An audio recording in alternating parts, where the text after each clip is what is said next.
Hi, this is James from Tabletop Gaming Guild, and today we're going to talk about Tabannusi, Builders of Ur. This is a 1 to 4 player game published by Board and Dice.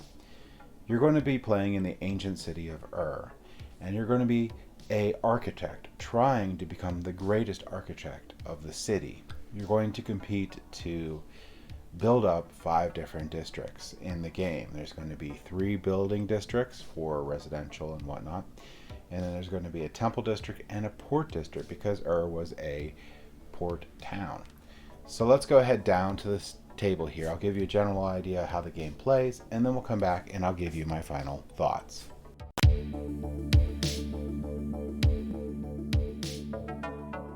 So this is what a 4-player setup of Tabannusi might look like. Now, I will mention that this side of the board is for 3 to 4 players. You would flip this board, and the other side of the board is for 1 to 2 players.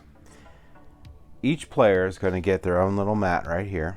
They're all going to get their own little houses, and they're going to cover the bottom row and the first 3 rows of each of the white, gold, and brown section in there. They're also going to get 5 little tokens in their color. These are going to be used to claim things. And then they're going to get their large worker and their assistant worker. 2 gold. And an objective card to see if they can try to finish it by the end of the game. The objective cards are pretty simple. This one says you need to have 2 houses in the middle district and building district, and 3 houses in the right or third building district. The game, I will mention, will come with module boats that you can move stuff around. It has other module tiles in here, so there's a lot of advanced play that you can do with this game, but I recommend not using those for your first game. Just start out with what's printed on the board. So you'll look at the rules to determine how many dice that you put out, but you're going to roll each of the colors of dice and put them in their places, like the blue for the port, the white for the first building district, yellow for the second building district, brown for the third building district, and green for the temple track. You will also randomly put out these additional action tiles on each of the building districts.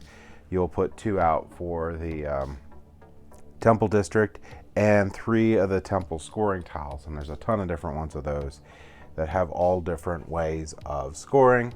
You're going to want to look at the instruction booklet to determine how each of these score and read those out to the other players before you start. You will also have these global objectives that you'll put out. And these global objectives, however many you put out, is based on player count.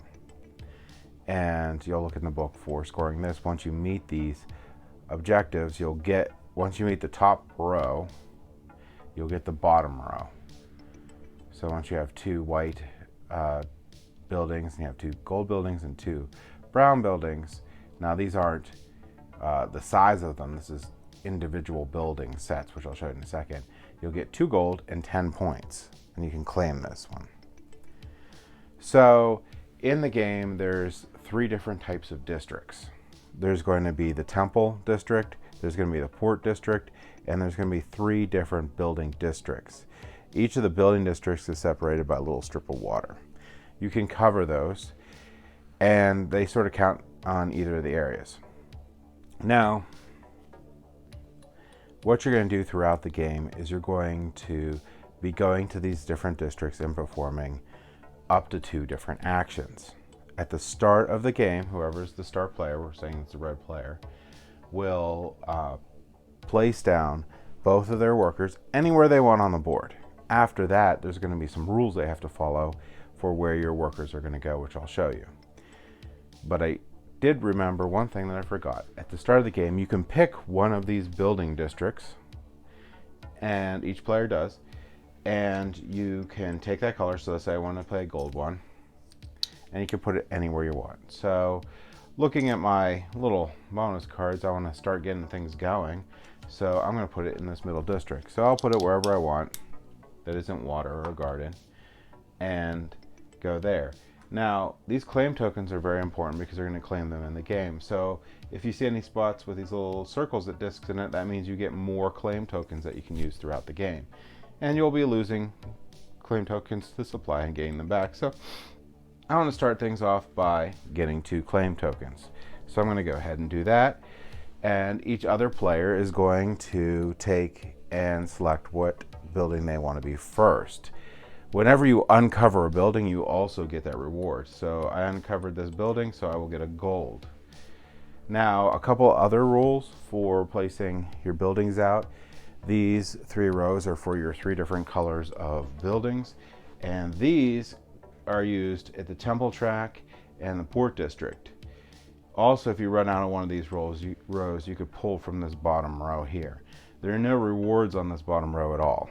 It's just you get to use buildings. One other thing that you got at the start of the game was a crate. You can use these once per turn. You flip them, well, you can use them if they're not flipped over, and this will give you a green resource. And once per turn as a free action, you can flip one of them back. Why would you use this? Let's get into that. Okay, so whenever you go to a location, so I'm going to start the game. Now, I'm not going to put all the other players out, but they would all have buildings out. Let's say I pick here as my first place. What you're going to do is you're going to draft a die. Whatever number the die is where your big worker is going to go. And that's actually where you're going to take your next turn at. So you have to be very careful of what you pick. If you grab a 6, which is what I'm going to do, because I don't want other people having them, you could pick where you want to go. So I grabbed the 6. I have a good bit of gold. I want to start off probably for myself going up the temple track a little bit, so I'm going to move my big workers there. My assistant stays here until I have determined that I have done with my actions, and I have 0, I could take none, to 2.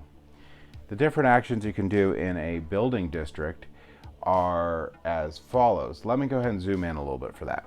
Alright, so in a building district you have these 3 main actions. These are the same in all the building districts. The first one is you can pick and you can grab one of these tiles here. The colors matter, and you could place it in this area. When you place this in the area and you cover over something, you're going to get that reward. So if I placed it here, I'm going to go up a temple track, which we'll show you in a second, and then I could place my little marker. Now for myself, for my red, I can't place the same color I already have. So I have a yellow, so I can't place any more yellow, but I can place the brown. For my second action, I can place another one down and get some more action, or get some more point, whatever I cover, I'll get this one here, I'll get any resource. So I can place another one down there. The importance for this I'll show you now. So the next thing you can do is you can build. Now when you build, you're going to take a look, and up to 3 buildings, so this is 2, but up to 3 buildings you can build. And what you're doing is replacing these. You're not going to get the benefit underneath them anymore because that was already gotten from placing them, but the people that placed it could get benefits. Now if this was an opponent that did that, so say the black player wanted to do this, they would remove these 2, place them here, and place their little house on there, and then they would get the bonus from what they ever uncovered. And then whoever they removed from there would go up the temple track, so round temple track, twice. Because I had 2 of them, I would go up twice, and I would get these discs back. Now if the discs were my own and I was putting my thing there, I would actually have to pay additional resources. So to place these buildings, you'd have to pay 2 yellow resources because you're in the yellow district. And for each of your own, you'd have to pay an additional resource. These would not go back to you. They would go back to the supply, and you'd have to get them back a different way. So there is a push and pull in this game of wanting to place these tiles out to get the benefits on the board, and try to entice people to try to build on them. But you also want to build buildings on these areas because this is going to be how you score for these building districts.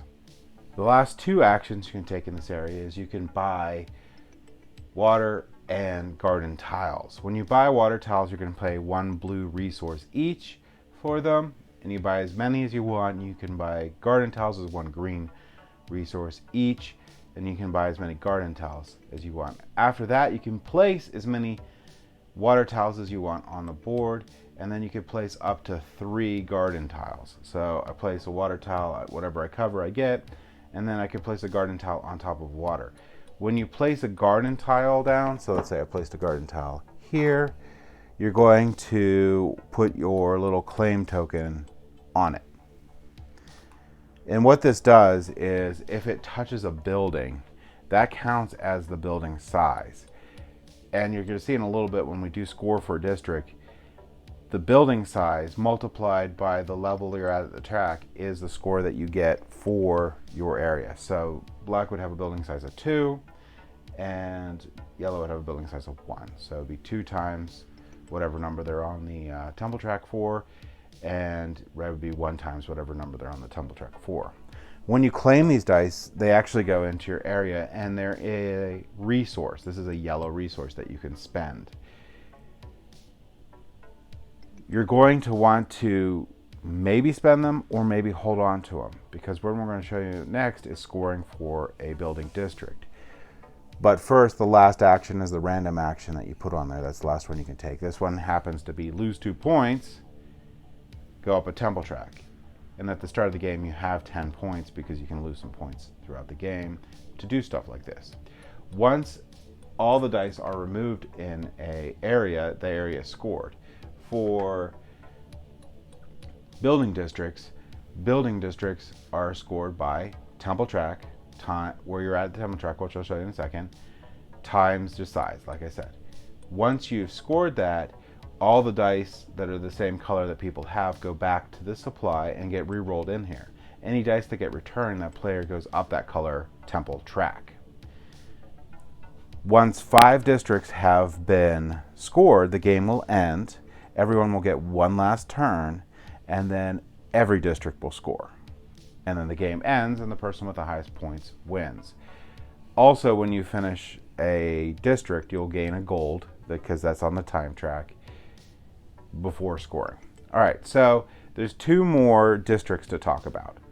All right, so this is the port district. In the port district, what you're going to do is you're going to perform your 0 to 2 actions. And one thing I didn't mention is once you finish your actions, your assistant actually goes to your big worker, and that ends your turn. But you can first draft a die, so you pick which die you want, so that's where your big worker can go. You can pick the random action that got put down in the front at the beginning of the game, which is going to be this one. It's going to be you can reassign that large worker to anywhere you want and gain a resource of your choice, or you could spend 2 gold and get a ship. Now, one thing I didn't mention is when you build, you have the option of paying a gold, which this is all printed on the board, so there's reminders everywhere. You could pay a gold and you can claim one of these ships. Now the ship, when you build, that you can claim has to be the size or smaller than what you built. So I built, Black built a 2-size building. You can pick one of these 2 or 1 areas, or just this one here, and put your claim token on it. Why you would want to do that, I'll show you in a second. But the other thing you can do is you can spend 2 gold resources on this place and claim anyone you want. Also putting your thing on here. Each one of these gives you an ability that you can use throughout the game. This one here is when you play in the temple district, you will gain a garden or one of your claim tokens. And these are cool tech abilities that you get throughout the game, but that's not it. You get more. When you pay 2 blue to put a building down on here, you're going to immediately get the reward that you put your building on. So let's say purple put their building on here. They'll go up that temple track, but they also get this crate tile. And this crate is a resource they can use throughout the game to flip and be able to pay for things. So purple got that one, and they put their house on there. But what that really matters is as you're putting these things out, and when you're claiming ship tiles, other people can claim them too. There's no thing blocking you. But when the port scores, is you're going to get a point for each of these claim tokens you have in this case, a column that your house is under. If your house was in a row, you get a point per token or a claim token that's in that row, and that's your scoring for this area. In addition to that, when you claim these, so let's say I claim this 3rd one here, if I'm the first one to claim either a row or column, I get the cool bonus tile that's in that row or column. This one here, I'll get to claim any ship I want, but if I don't use that, at the end of the game, it's worth 3 points. So that's how that works. And when all the dice are gone, that's how you do the scoring. There's one more district to talk about. This is the Temple District. In the Temple District, you have 2 random tiles that go out there at the beginning of the game, and these are either one of these is you can take as an action. You can still have your 0 to 2 actions. The action that's printed on the board, this one here, is you can pay 2 green resources to place a building on one of these temple tracks. And when you place a building on the temple track, there's 6 different slots. If you place it on something where you get something, you get it. You also put a claim token on these, and now all of the players could play it, but you put claim tokens on these even if other players have them. You'll start on the far left and work towards the right. And what that happens is when the temple track scores, it's going to look at this tile, and wherever your tokens are, so if I have a claim token here, here, and here, let's say I have all 3, I would have 4 times this. And this happens to be every building that you have in the port district. And then that's what you would score for the temple track. And that's simply how that temple track works. Now, these temple tracks over to the side here, let me move a little bit over to them. These temple tracks here are mainly for scoring in the building districts. Throughout the game, you're going to have different ways of going up these tracks. And when you go up these tracks, you're going to get the reward on the right. So this one's a claim token, a gold, a 3 points, a gold, and a claim token, 4 points, 5 points, 7 points, and so on. When you get to the top of the temple track, you don't get anything, but if you look on the left, this is your multiplier that you have for your building sizes in the district. And remember, you can make pretty big buildings with the garden tile. So a building can only be up to 3, but if you have guarding tiles touching it, it becomes even larger, so you can get even more scoring. And also worth mentioning that there's a lot of things throughout the game here that give you bonus points for crossing these divider lines in here. And when you get to here, you'll get a extra claim token. Here you get any resource, and here you'll get 3 points. So there's a lot of balance between building buildings to be able to take advantage of the scoring track. You have to watch the scoring track to make sure you push yourself up enough to make those buildings worthwhile. But you also want to place down project tiles, which are those white, gold, and brown tiles that people can build over top of, so you can gain benefits and resources and stuff. So there's a really cool, like I said, push and pull in this game. Now, let me zoom out here. And that's actually basically how you play Tabannusi. There's looks like a very daunting rule book here, but it's actually not. It's just really well laid out. There's lots of pictures. Like there's not very many words on this page. So the book is very large, but it's laid out in a really nice manner. And actually, here's halfway through the book, and this is actually, you're done. You're already done with learning how to play the game. This is just solo rules, and then there's a large appendix in the back that really explains everything in high detail. Like here, sorry. So the rule book isn't that as daunting as it seems. It's a large rule book, but there's actually not all that much you need to know. I basically told you the basics of everything you need to know to play Tabannusi. So to recap again, you're going to, when you're on your turn, you're going to draft one of these dice. Whatever die you drafted is the number district that you go to. So the districts are all numbered 1, 2, 3, 4, 5. If you draft a 6 die, you could pick where you want. So if I drafted the 5, my large worker would go to the 5 spot. You would do your actions in that district, and then you would move your assistant over. Once an area has all of its dice cleared out, you will cause scoring for that district. You will gain a gold on the time track over there. If it's the 5th scoring, you will trigger the end game, and everyone will get one last round, and then every district will score. The person with the most points at the end of the game wins. And that's it.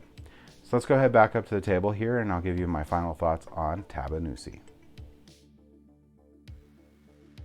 I really like Tabannusi. It is a wonderful, wonderful game. it has a really nice push and pull to it. You have to decide between building the project tiles in those building districts or building buildings, because that's how you're going to get points. But the project tiles give you benefits for placing them there, and if you entice someone to build over your project tiles, it puts you up those temple tracks, which helps with scoring, because that's what determines it. You're going to have your buildings multiplied by the number or level that you made it up on that temple track. Really gives a nice push and pull to it. I really like the mechanism of drafting a die. It's a resource, but do you want to spend that resource? Because if you don't, when the area scores, that will put you up a temple track. Do you want to upgrade and put buildings in the temple district so that you can get special scoring if that fires or at the end of the game? Do you want to try to get how many of those? Do you want to get those rows and columns on the port district so you can get those bonuses? Just a lot of things to think about, and a lot of different ways and strategies that you can have in this game to win. As a Euro, it's one of my favorite. It is wonderful. If you're looking for that type of game and what I said interests you, I would highly recommend checking out Tabannusi. Thank you for watching.